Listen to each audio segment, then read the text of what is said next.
This is the Truth Network.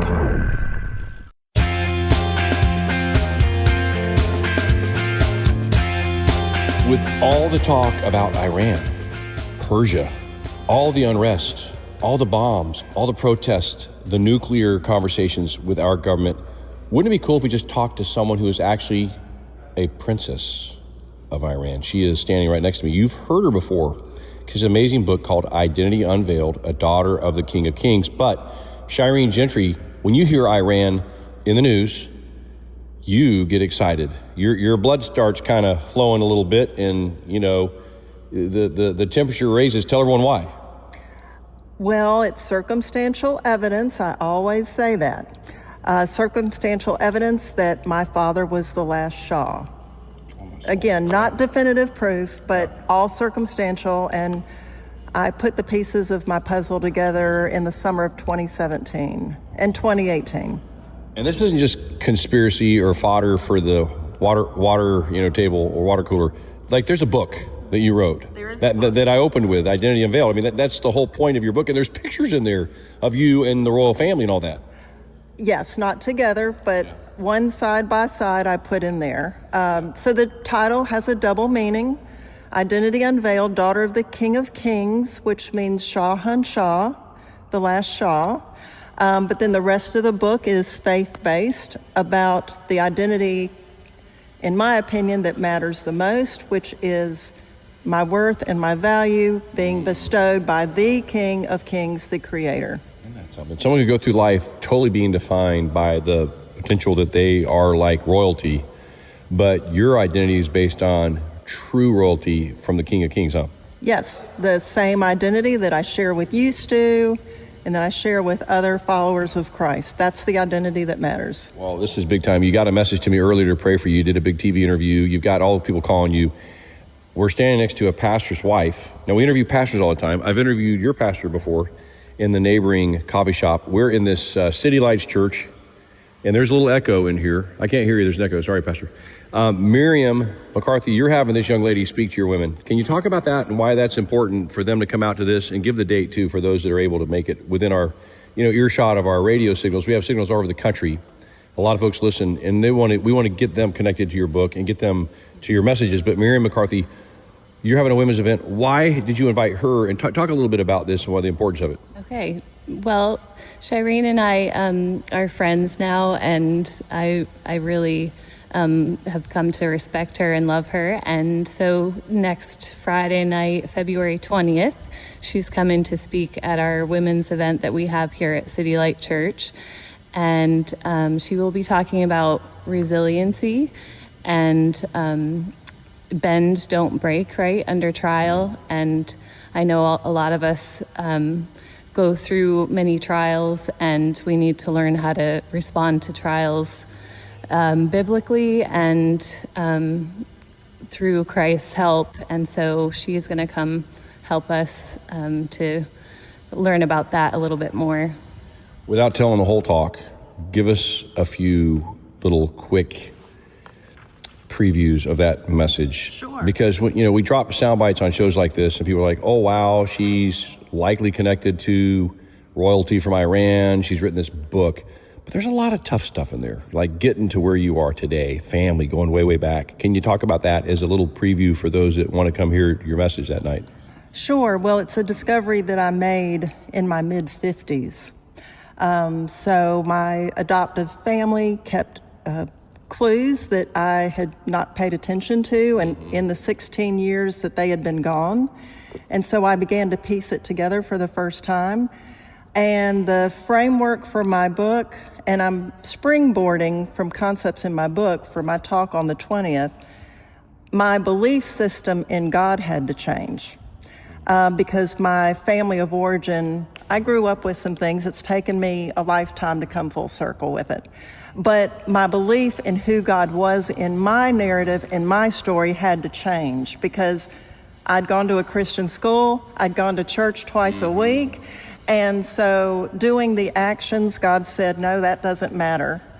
You need a heart change, and more than that, you need a mind change. Wow.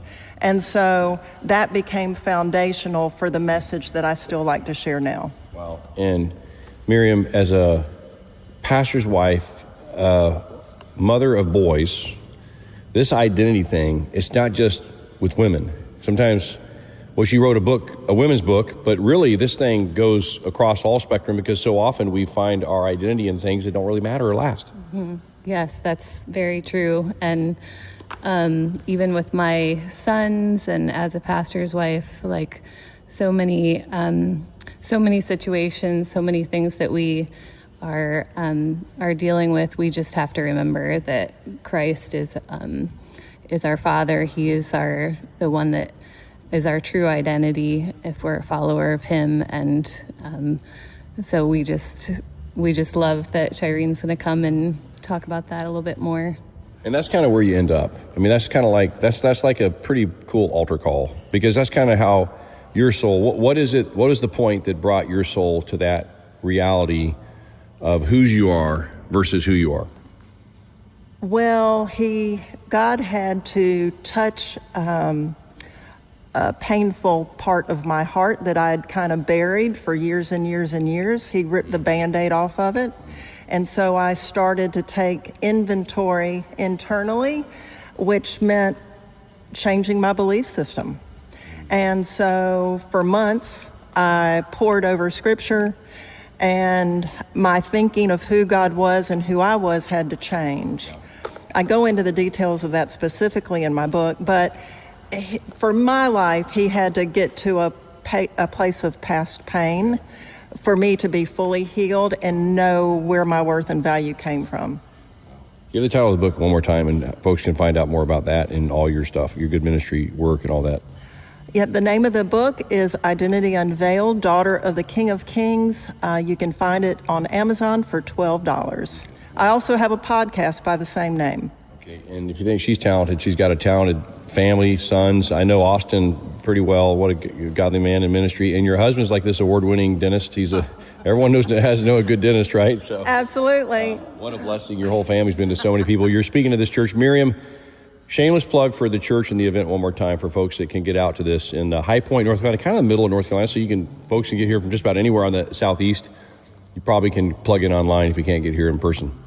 Okay, my husband is Matt McCarthy. We are City Light Church in High Point, North Carolina. Next week, February 20th at 6:30 is our women's event with Shireen as our speaker. All right, so the week after Valentine's Day, people connect with their true love, the lover of their soul, Jesus Christ. Now here's the question, Miriam. Is Shireen going to remember all of us little people one day if she ends up, donning the royal robes and all that and getting over there, and taking up, like the Lion King, if she's like the Simba that takes over, the world, is she going to remember the little people? What do you think? My worth and value is the same as yours, Stu, and the same as Miriam's, and that's where I'm landing. Yeah. That's awesome. God bless you guys. Thank you so much for hosting this. And this message can be a message that other churches, other folks can say, hey, I want Shireen or friends like her to come and speak and encourage my men, my women, our youth group, senior adults, single adults. Let's go. And let's wrap our identity in the things that matter, and let's bring others into that wonderful thing. I mean, that is a truly powerful thing, that we can invite others into a relationship with a God who loves them, who sent His Son to die for them. Is there anything more powerful or more privileged we have to share that? There's nothing better. It's foundational for life. It's foundational for every trial, tribulation, trauma, or tragedy you may live through that for whatever reason God sovereignly allows in your life. But when you know that your worth and value is from Him, and that we can approach the throne of grace to receive confidence and grace and mercy in our time of need, that's where our belief system needs to land. Truth Talk Live. You're listening to the Truth Network and truthnetwork.com.